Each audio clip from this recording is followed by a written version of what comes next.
Hello, a very happy good morning to all of you. I am Kripa Sindhumatha today here in this video. Today you can see now I am in a pond side and I have come here for bath, and also it is raining now. You can see, and I especially came on camera today for sharing how should become teacher and student relationship. All of you know Teachers Day passed away before 10 days, and I got very sad that day because I have 12 students, and they are also they are belongs very rich family, and that day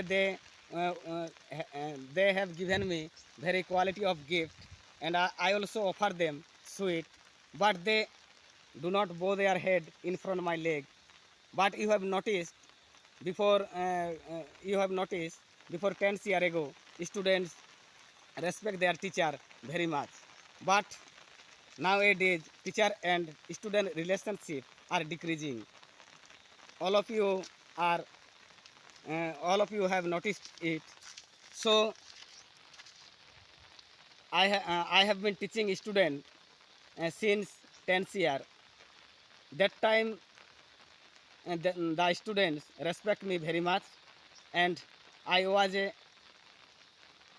good student that time, and a disciple respect me very much that time, and he got a job,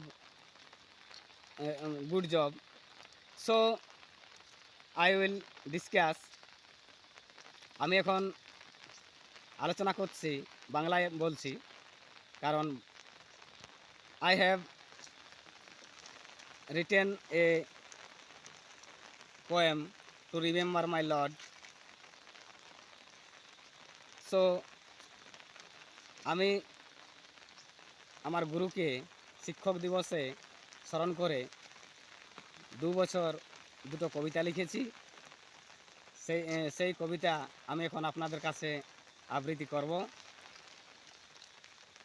প্রথম ছিল আদর্শ গুরু।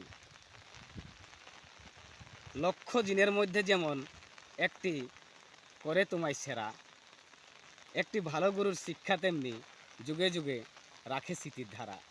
মিলেছিলে তুমি গুরু সেই শুভক্ষণে, জ্ঞান অমৃত করেছিলে দান তুমি, আজও পায় তৃপ্তি বিতরণে। পথে ঘাটে ফুটপাতে আমি বিলোই আলোক শিখা, যেখানেই কোনো মানব দেখি মনে হয় মোর বিধাতা।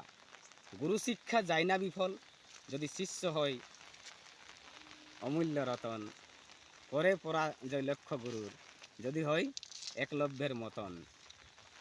গুরুবাক্য অমৃত সমান, করে শুধুই কৃপা নিধান। এমনও এক আছে বন্ধু মোর সদ্গুরু, যার কৃপায় আজ আমি করেছি লেখালেখি শুরু। আরেকটা আপনাদেরকে আবৃত্তি করে শোনাবো, এই বছরের লেখা।